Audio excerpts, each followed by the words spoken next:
Peter Abaji, welcome to Deep Talks. Thank you so much, Mr. Jimmy Sandoval. Brother, it's a pleasure to have you here. I met you around 2 years ago, and since then I've been seeing your evolution on freediving. And one of the main reasons that I want to talk with you is because of the knowledge that you have about freediving and how, as an instructor, how you share freediving to your community. For me, the way how you connect to your students, to your community, it's impressive. And yeah, I'm feeling really grateful that you are here, brother. I'm thankful to. I'm happy to hear that. It's been a long journey from something totally different to freediving, and boom, I'm here with you, with high-level athletes. Some of them have world records, some natural records, and yeah, you've seen. We've been witnessing natural records during this just for 2 days. And for me, that's just mind-blowing. When you say to me that I'm where I am in freediving, how I am as an instructor, it's just amazing to hear. It's kind of hard for me to realize what I'm doing. I'm not watching a lot of freediving or watching on other people. I took my education, I got formed in a way, but the rest is a combination of experience from different work I've been doing since I started working. Nice. When did you start freediving? 2018, I discovered freediving in La Paz, La Ventana. Wow. I was volunteer working as everything: gardener, bartender, spearfisher guide. Just keep an eye on the spearfishermen from the boat, I remember. 1 week after I arrived, a freediver instructor came to the resort I was volunteer working for. And my plans was to become a scuba diver instructor. But he asked me like, hey, do you want to try freediving? I was like, what is freediving, you know? He said, it's a little bit a little bit more advanced than snorkeling. And I was like, okay. I already changed my life. I took the step outside of Sweden, and I was feeling like Jim Carrey, you know, Yes Man, that movie. Let's do it. Let's do it. Let's walk the path, you know. And he did stuff with me, this instructor, and not only his way of teaching, but he made me discover other sides of myself, conquering earlier fears, layers of fears that's been created by different media or stories or whatever. He made me go down so deep. He made me hold my breath for so long, which I thought was impossible, you know, that only a few people in the world could do. But it was, wow, I knew immediately, boom, I'm gonna be instructor in freediving instead. So that's he recommended me a couple of names, and then I went to Playa del Carmen, and I started my journey to become a freediver instructor. And that was 2018 November, my first education, level 2. Nice. For how long you been freediving instructor? Since 2019, April 27, 28, I think. And then I started working November full time. And then COVID came. I took a break of 5-6 months, and then I started working again, I think, 2020, January, I think I started working. So you did like a 0 to hero, Like Yeah, it was exactly. really Yeah, fast yeah, that yeah, journey from 2018. You mentioned that you started to discover freediving, and then yeah. in 2019 you were already a Yeah, I arrived to Playa Carmen in January 10th, I remember. Roberto Guzman was the one who opened the door for me. nice. And he introduced me to the boutique of Pranamaya, was Okay, the company name, run by Julian Board. okay, And he showed me, I remember he sold me a Salvimar suit, Roberto. And then he sold me Salvimar fins. And I remember almost everything that day. It was really interesting. It's going to be in my memory for a long time. But I didn't know what Zero to Hero was. I mean, they did a good job, both my mentor Rodrigo and Rodrigo Salsas and Julian.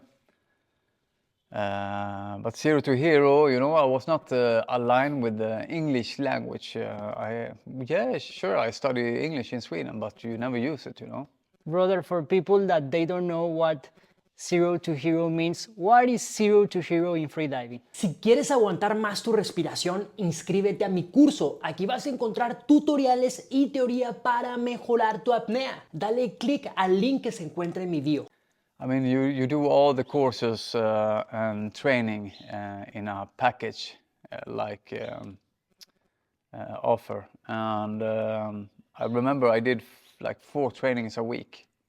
And when my instructors, Roberto, Rodrigo, or Julian, felt that I was ready, they offered me to take the course after each other.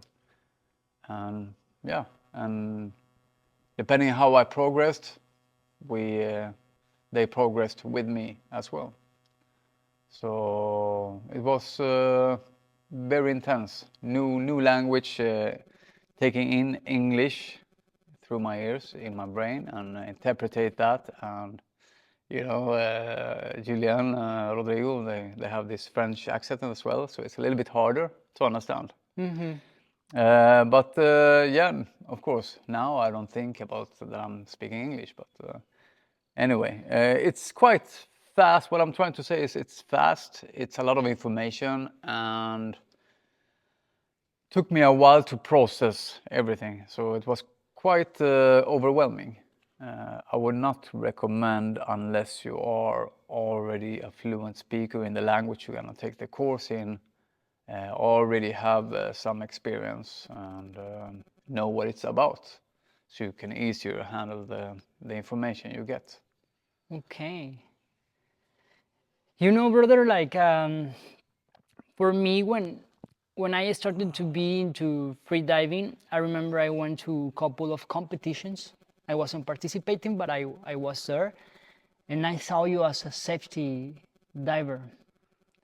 And for me, I said, "Wow, this is so different from just being an athlete, for just being competing as an athlete." And I want to ask you, like, what means a safety diver? What does a safety free diver does? What does a freediver safety do? Our job is to I mean, now I was working for Pranamaya, and Pranamaya was the organizer of this competition, for example, and he educated us. He, as a former safety for Vertical Blue and judge and all these on his curriculum and his experience, he transferred that style over to us, but in his philosophy as well. And I could only draw references from my earlier life and combine it into the safety. What is safety for me?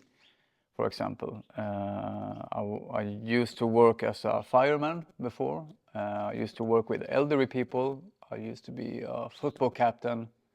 And I was always, most often, chosen to be a leader in the group by taking care of other people. I tend to have a awareness of the surrounding, which I feel is kind of draining many times as well, because sometimes I just want to focus on one thing, you know, and myself.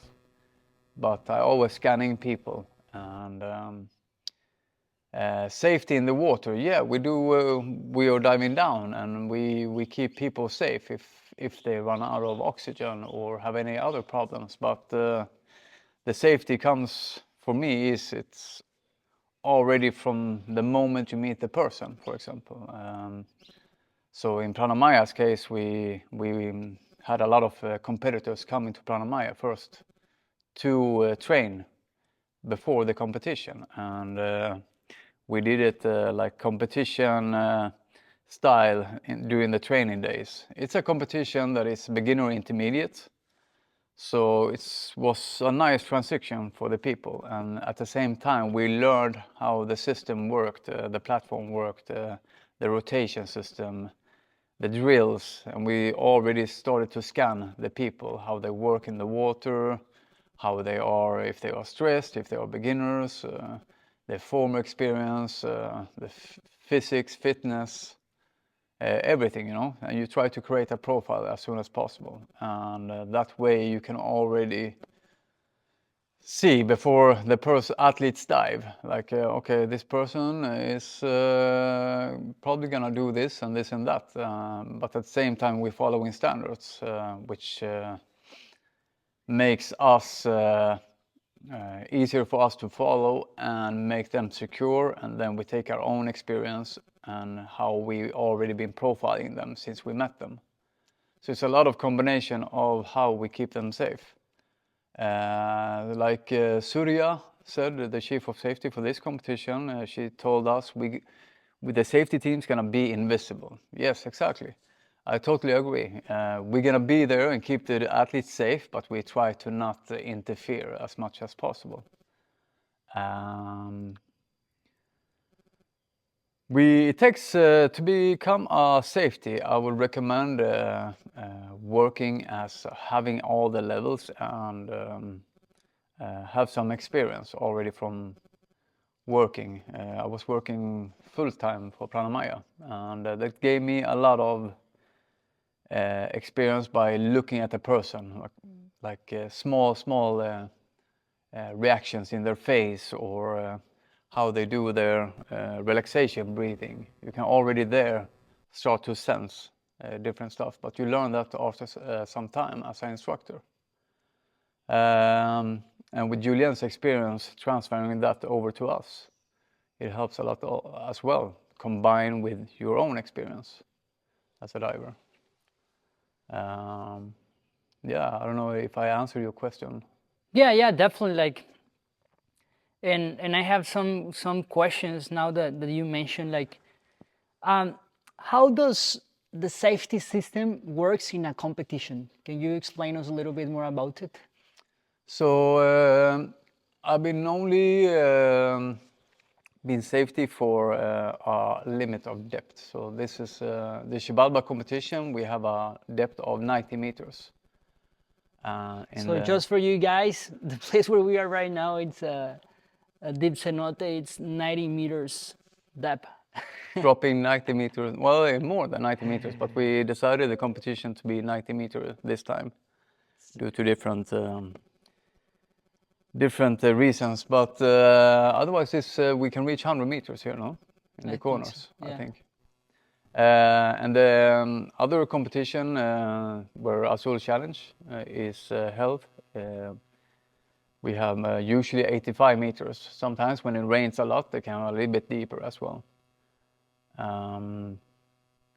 So the system works usually in this level of competitions that we have. Well, in this competition, for example, we have 3 safety divers rotating around the platform, and then we have 2 warm-up buoys, we have 2 other safeties, and then we have another safety resting outside. So we try to have a rotation system for everybody to keep their levels on top, energy-wise, focus-wise, temperature-wise as well. So for example, we have a diver number 1, number 2, and number 3. Diver num 1 is the diver number one, who is the diver who dives first and dives a little bit deeper. So diver number two comes behind him, the diver number one. And then we have diver number three that is on the surface and checking and becoming like a transmitter between diver number two and the judges and the platform in Luis in this case, a platform guy who is responsible for the counterweight system. If something happens, we have a lot of weight at the back of the platform. So if there is a depth where the diver number one cannot reach or consider being dangerous for the diver to go down and save the athlete, we drop the counterweight system and bring up the athlete instead. And then we take care of the athlete on the surface instead in a safer way for everybody. Diver number two normally goes down to 20-25 meters. So it's about to create a system that is safe for both the athletes and the safety divers, making the whole organization as safe as possible. Did the safeties, they go at the same time, or is there a process like when to go down and at what depth they have to meet them? Like how does that work? So usually we have normally there is a chart like 1/3 of the depth. So if it's a 60-meter dive, then you can meet the person at 20, but now it's a competition, it's a little bit of nerves, etc. The standards say 30 meters. Sometimes you need to make your own decisions down there and risk calculate. I calculate a risk. Okay, should I go down a little bit deeper here, or should I just stay at 30? Or yeah, so you are your own safety as well. But the point is, like Surya said, be there, but do not interfere. Be invisible. A little bit hard because it's kind of nice for the athlete as well to see us, that we are there, but we try to have a distance to make them feel as well taken as possible. So to answer your question a little bit more, the diver number one usually goes down when the diver turns down there, depending on which discipline it is. Maybe it's a CNF or free immersion, which is a little bit slower than constant weight and constant weight bifins. And that makes the safety diver maybe take a little bit longer time at the surface and calculate the depth. So they meet the person around 30 meters and then come up with them together. And then number two is at 20-25 and checking that everything is all right. If it's not all right, this diver number two will do like this, like, okay, drop the counterweight. Or diver number one maybe need to grab the athlete and bring up the person to number two, who is then helping number one. And then the number three is also helping the two other divers and the athlete on the surface. So it's kind of a chain reaction that is happening. Yeah.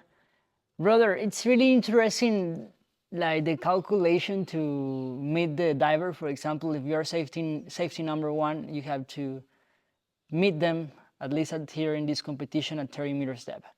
How do you calculate that? How do you calculate to meet the diver at 30 meters? It's a good question.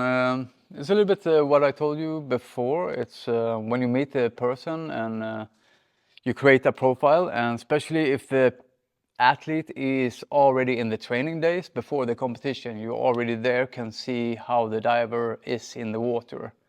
If it's a fast diver, slow diver, nervous diver, can also feel already the diver's experience regarding education, mindset, philosophy.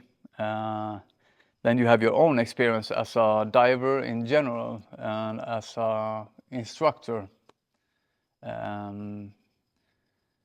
So you put all of these things together. Normally the chart says, okay, when the diver turns, you do your dive, diver number 1 meet the person around 30 meters.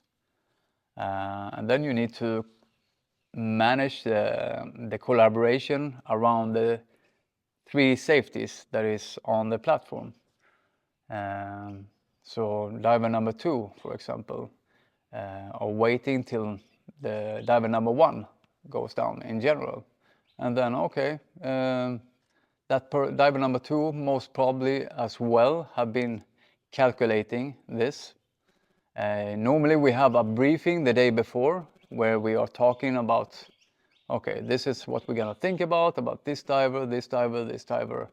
And we create a profile and we create a mindset somehow. And then of course it's a new day, and the athletes can look and feel different during the competition day.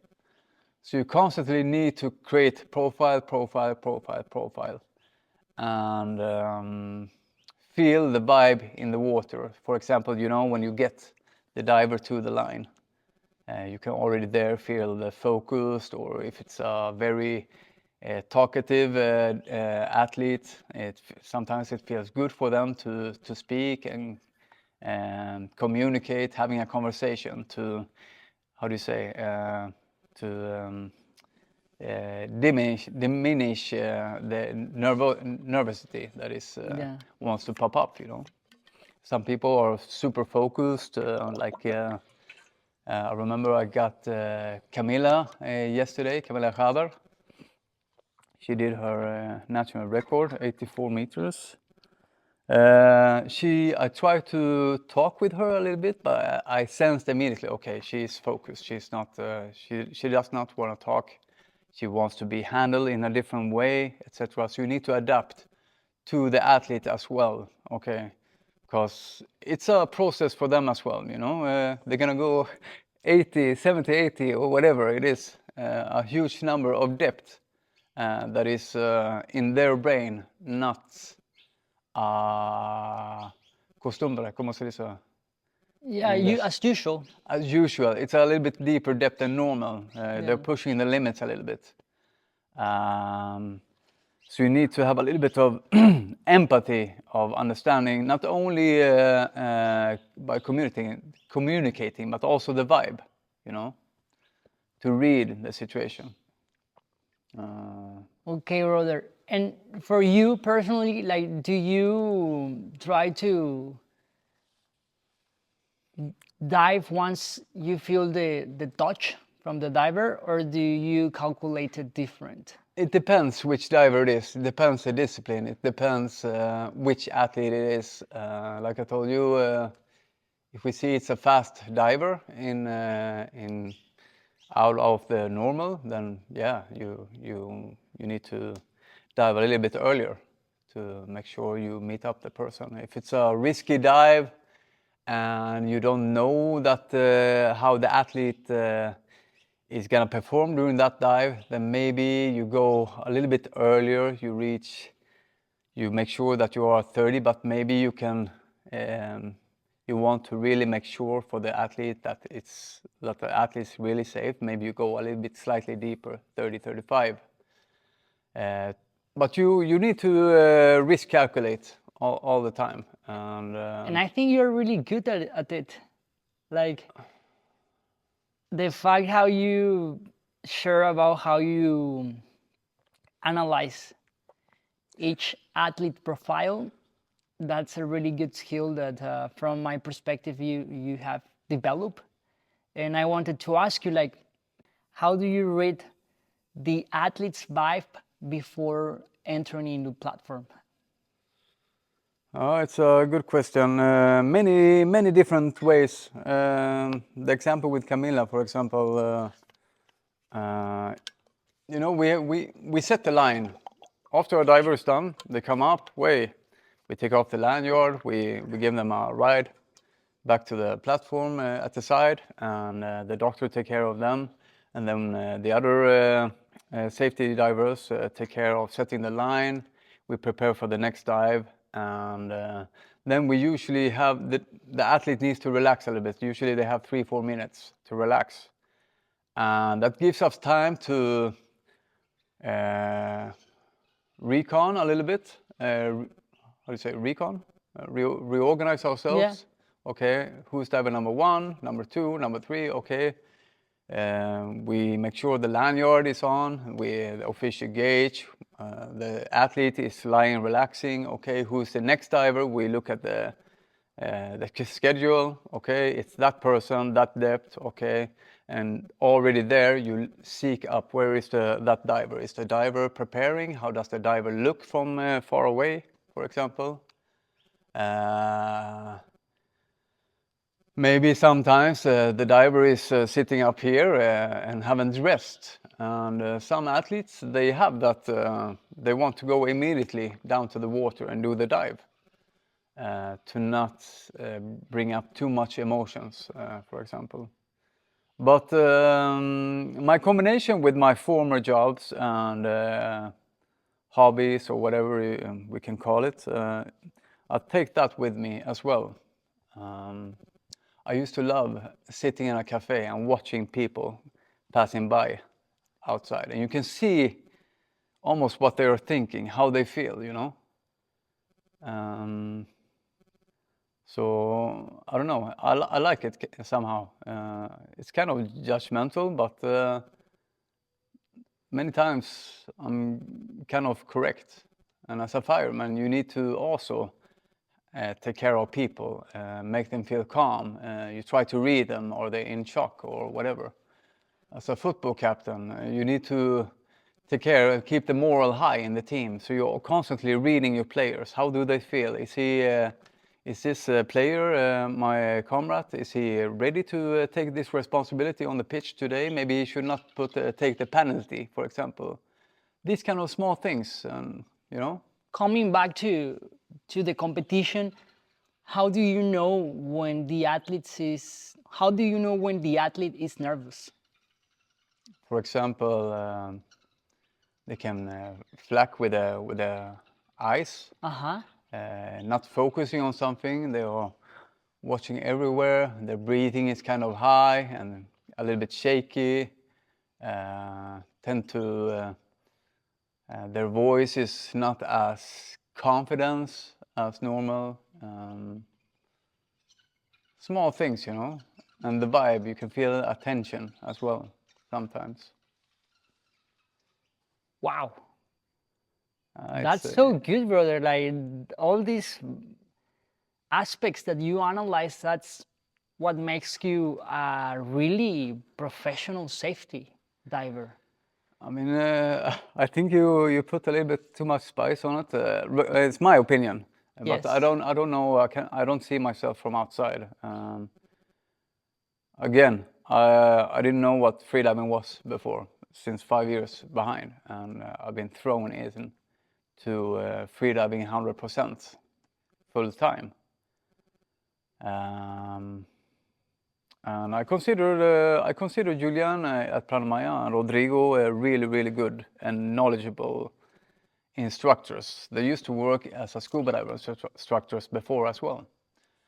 They transmitted their knowledge to me, and I'm happy it was those two, because with their experience. Julian is he has a very wide experience. I think he left France when he was 18, and since then, scuba diving, freediving, productions, safety, judge, everywhere, you know. And having that knowledge coming from him makes you feel more confident as well. Had a way of working, which is, he's from Europe, I'm from Europe, and we tend to have a different way of working from this side of the planet. So it kind of was aligned with me, so it makes everything easier, if you know what I mean. Yeah, like Surya was mentioning the other day that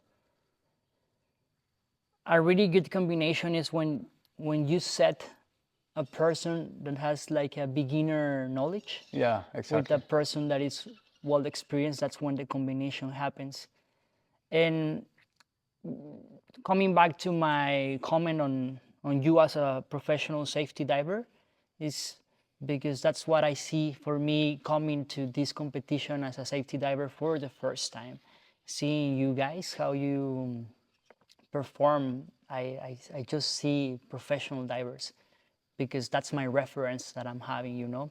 And I've been learning like a lot on these topics that you are sharing, like how you analyze when a diver is nervous, and sometimes these kind of aspects, I can tell you I'm learning right now, like to detect them.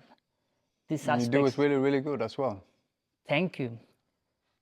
I'm learning like the tip of the eyes and the breathing. Wow, brother! Like this is a new thing for me to put it in my pocket. You know, like to analyze the breathing of the athlete, and that's true. It can share you so much information about the vibe of the athlete, about how the athlete feels.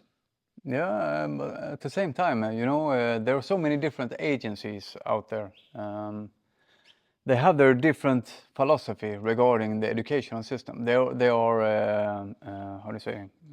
They are official agencies. Everybody, and AIDA is not the only one. I mean, we have Monchelo, we have Apnea Total, or Total Apnea. What do you call it?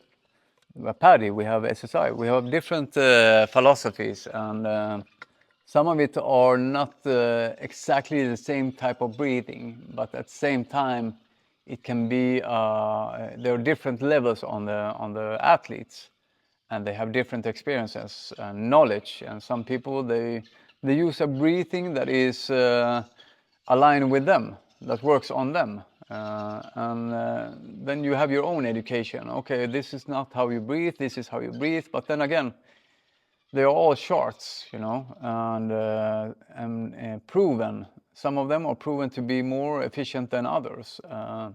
So by working as an instructor, you tend to meet a lot of people with different kind of breathing and different agencies, and sometimes you have nervous divers, and you can detect that. So it all goes into your memory bank in your head, Yeah. and then you apply everything you have here.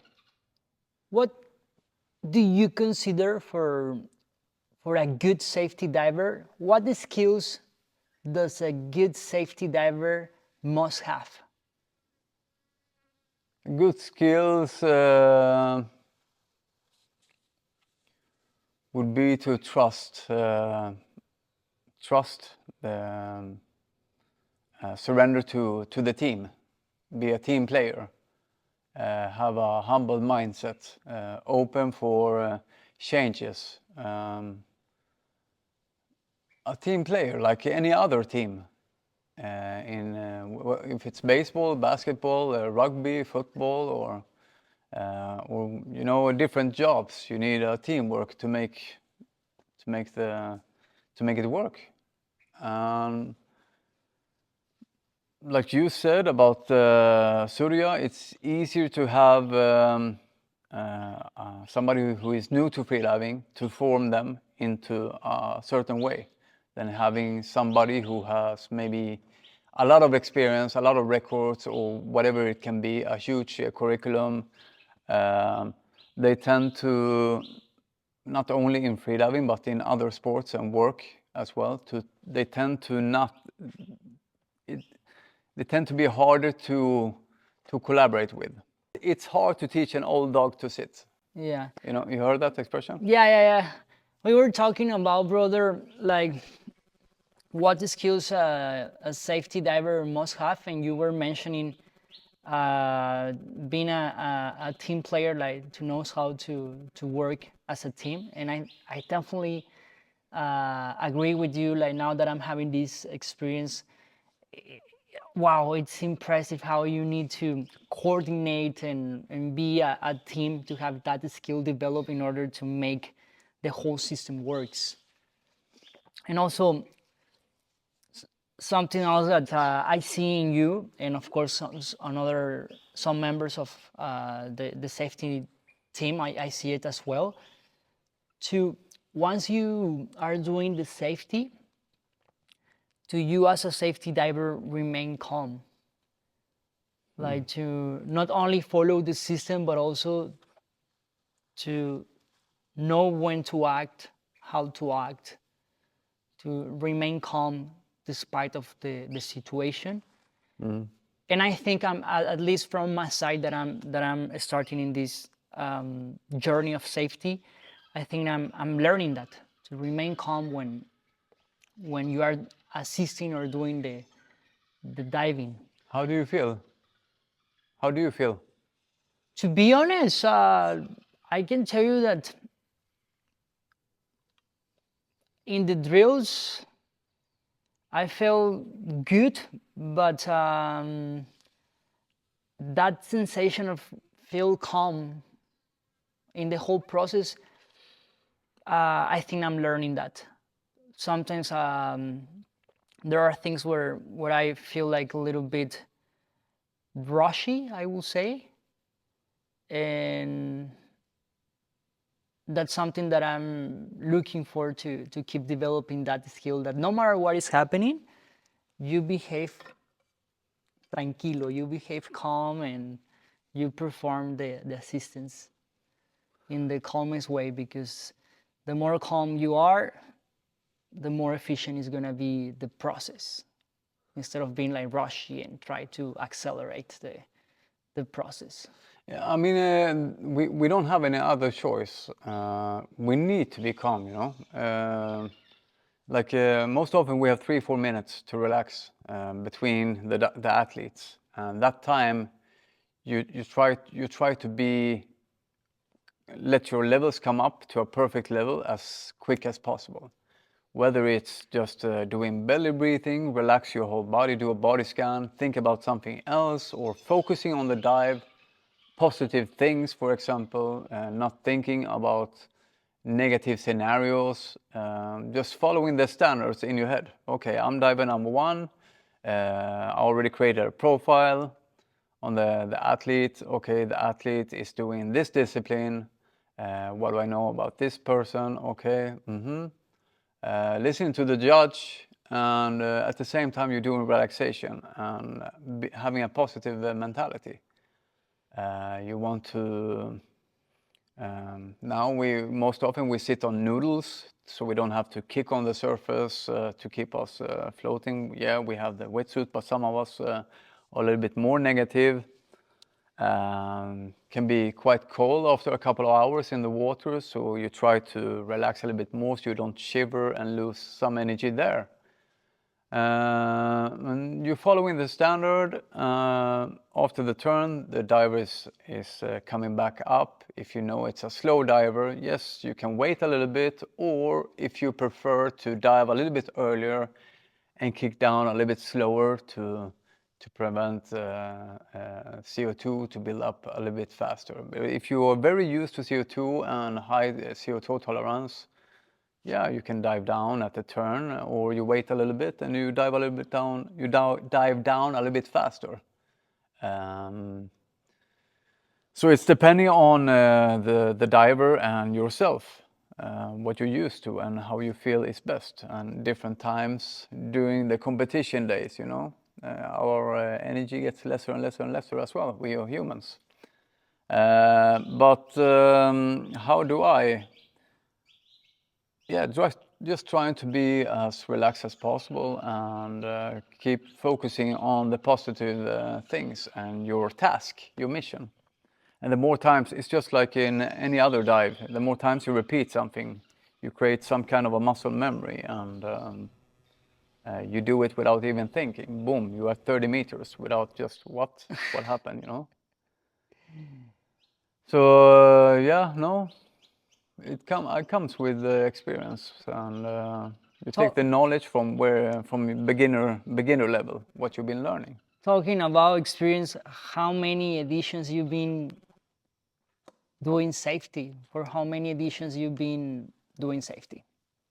I think it's around. Asulu, we arrange 2 competitions a year. I'm not sure if it's 6 or 7 editions with the Azul Freediving Challenge.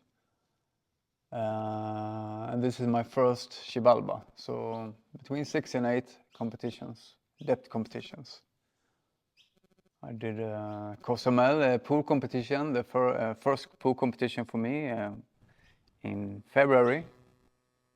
You were an athlete. It was quite, was not too big, you know. It was 25-meter pools. It was 20, 30 athletes, no? Or was it more? I don't remember exactly. But it was kind of cozy, and even if it's not depth, you get some experience. The competition nervousity, you experience it one more time and one more time, and at the end it becomes a normality. You know, you get used to it. So yeah, and it's a really interesting topic, brother, that I wanted to ask you. Like, for you as a safety diver, what was the main difference between pool and depth competition? Yeah, it's a different preparation for sure. I mean, we breathe through a snorkel while we are safetying the athlete in the pool. But it's I consider it's a little bit harder to detect in pool when the athlete is reaching their limit. But I learned a lot that pool competition. It's the same thing there. We want to keep them safe, but be invisible. You know. Yeah. Why do you think it's more difficult to detect when a free diver is struggling on pool competition? We are on the surface, and the diver most often have their face down, except Luz. Luz, she's swimming. She's incredible. She's doing CNF, biofeeds, everything upside down, looking at the surface. But I never seen. She's doing records, but she never pushes herself. You know, she's incredible. Otherwise, the diver is face down. You try to look at the technique as much as possible, but many times it just goes boom, and they reach their limit, and you need to react. So it takes a. I mean, I don't mean it takes more focus in pool than here. But even if it's pool and on the surface, we need to be super focused and read other small things. Like, for example, I never seen on somebody, you can already see on their hands. Most often people are going like this in arrow position to be more hydrodynamic in the pool. And you can see at the end when they reach their limit that they are starting almost like having a samba underwater, like this, and then they continue, and you just say, no, don't continue, in your head, you know. And that's when you know that something's going to happen, either a samba on the surface or a blackout underwater. So that I learned in pool. I never seen that before. And also you have to recalculate, okay, what is their PB? How much are they announcing, you know? So if it's like 10, 20 meters further PB, then okay, we need to pay extra attention here. Most often when you are doing your diving in a pool, which is the difference in depth. In depth, the line is set. You cannot go further. But in pool, you can continue going past your announcement. You know, and most often when you are pushing your limits and you reach this level of low oxygen, your brain doesn't work properly. We tend to have a tunnel vision, and the thoughts, the responsible thoughts that you have, okay, I in your education, through your education, I'm not gonna push myself, you know.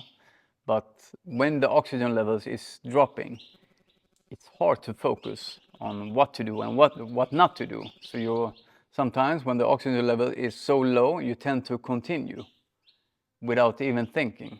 You just do the body goes into a survival mode or an automatic movement system, and they continue 10, 15 meters more than their PB, or what they were announcing, for example.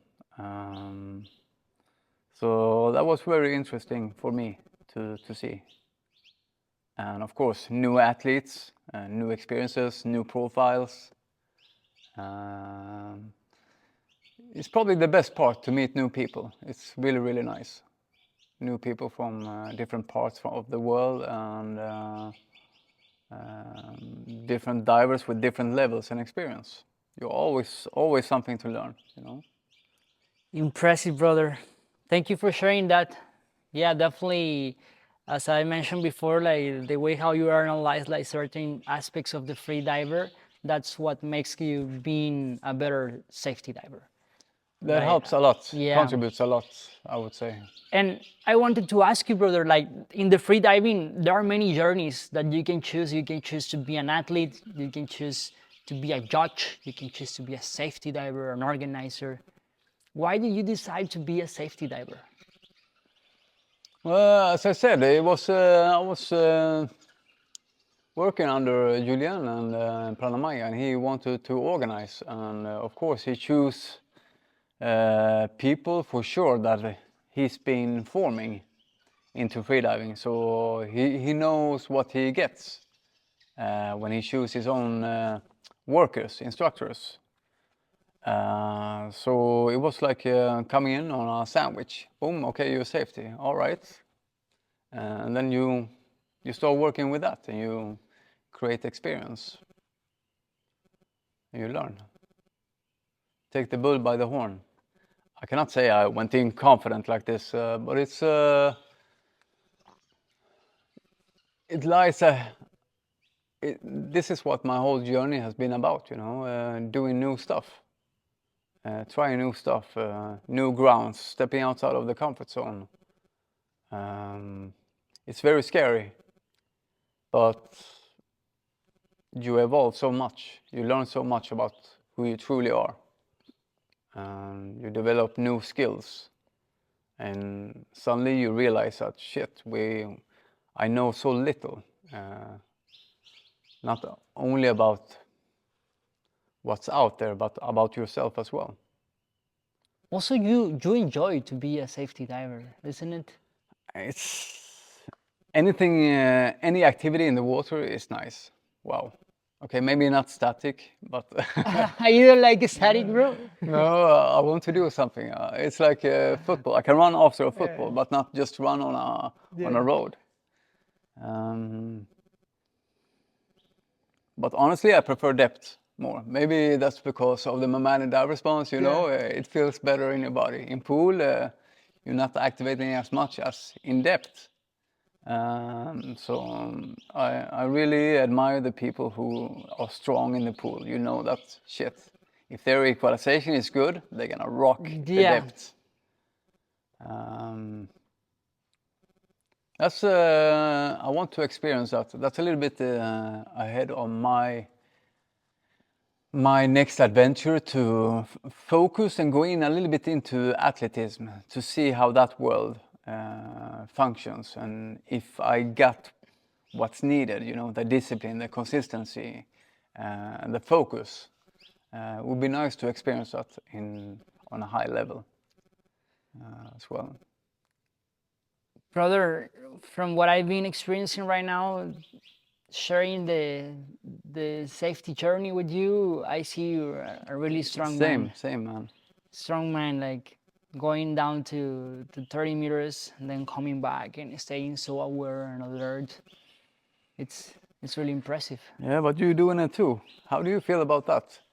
About being safety? Yeah, I mean, going down to 30s and safety people, athletes, high-level athletes. How do you feel in this first competition? I feel like a baby right now on the safety journey, to be honest.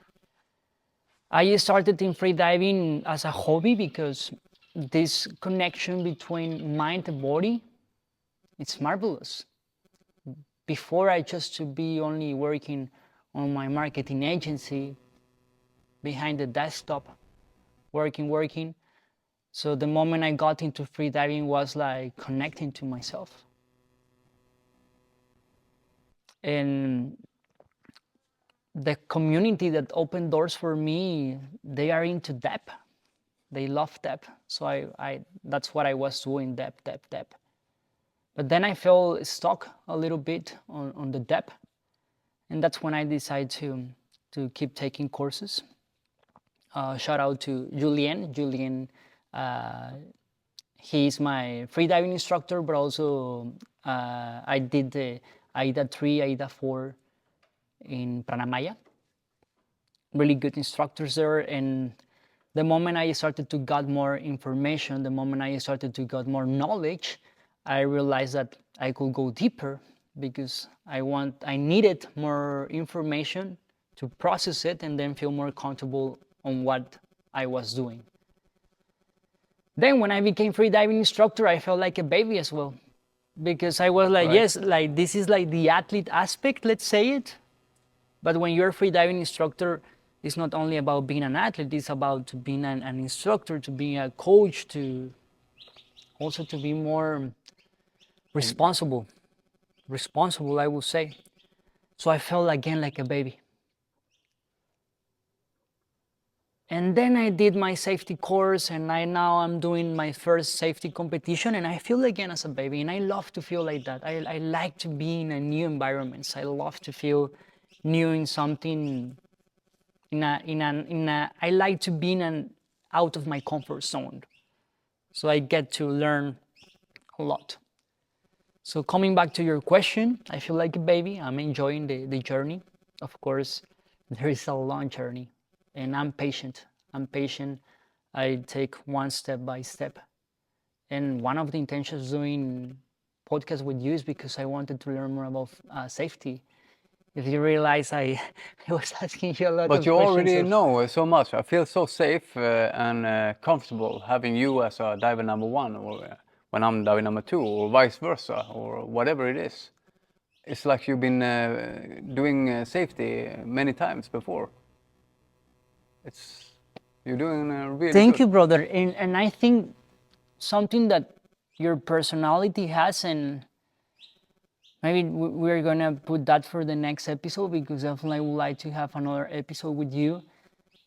Brother, you share me a lot of confianza, a lot of trust. También. Like you share that, you create also that space of, Jimmy, I trust you, let's do it. And it's like being a really good team member. When you tell the other person, I trust you, you're gonna do it, it's way more beneficial than when you doubt about the other team member. But you as a team member, since I started doing the safety, you have been guiding me, and also you have been like, yeah, you can do it, let's do it, and boom, we do it. And then I receive feedback from you in a positive way. So also that's something that I would like to talk on the next episode,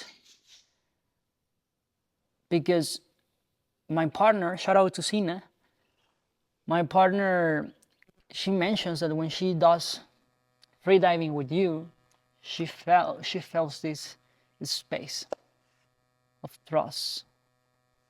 And when you have this space of trust, you can trust your body, your mind, and you can go deeper, or you can have a better performance. And I think that's really important as a freediving instructor, and also as a safety diver, that you are doing it here. And it's crazy that, not crazy, it's really interesting, and I would like to learn more from that, because now that I'm a freediving instructor, sometimes I have students, and it's challenging when you don't create that space of trust. And I feel that all that you were sharing, how to analyze the student, to make a profile of the student, and then see like, okay, this is how I'm gonna approach to this student. This is how I'm gonna do it to the other student. Yeah, we need to remember that it's not about us, you know. It's not about me as an instructor. It's about them, you know. We need to. I'm not there to shine.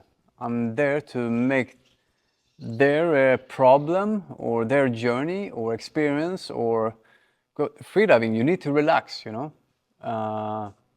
And the athletes, they need to relax as well. So any stress we have, we will automatically transform that to them. So it's always about them. Prioritize them. Put yourself under them. Usually I try to find an icebreaker as soon as possible. So they feel that they don't need to perform or be somebody else but themselves, which makes it easier for them to surrender or let go. It's a little bit harder with the athletes because you cannot always talk with them, but you need to transmit some kind of vibe and respect their choices of, like Surya said yesterday, yeah, sometimes the athlete wants to hook onto the line by themselves, or they want you to do it, they want to have the watch here, the lanyard here, or whatever. We cannot, we need to be, put ourselves under. It's about them and not us. You understand what I'm saying? Of course. And that's what makes you being such a good freediver in all the aspects, brother. Before finishing this episode, and thank you again for coming to this space. Can you share us a little bit about more your social media, about your projects, so the audience can go and join you on the adventures that you're having? Find me on Instagram, Oceanic Vibes Freediving. I try to market myself as much as possible. You have TikTok, Oceanic Vibes Freediving. Also the Red Notebook. I should probably keep that for myself. But you're already there. So for you guys that are watching this episode, I'm here with Peter Abaji. I'm gonna write down his socials and you can contact him. He's a great freediving instructor. I've been training with him. It's a pleasure to train with him. And he's an AIDA freediving instructor, so he does AIDA 1, 2, 3, 4, right? Yes. So feel free to reach him. It's a really beautiful experience. I guarantee you guys, I already freedive with him. And thank you for watching this episode. Here we are in Xibalba Competition as a safety. It's my first safety competition. And I'm with this master. He's teaching me a lot on safety. So thank you guys for watching this episode. Si quieres aguantar más tu respiración, inscríbete a mi curso. Aquí vas a encontrar tutoriales y teoría para mejorar tu apnea. Dale click al link que se encuentra en mi bio.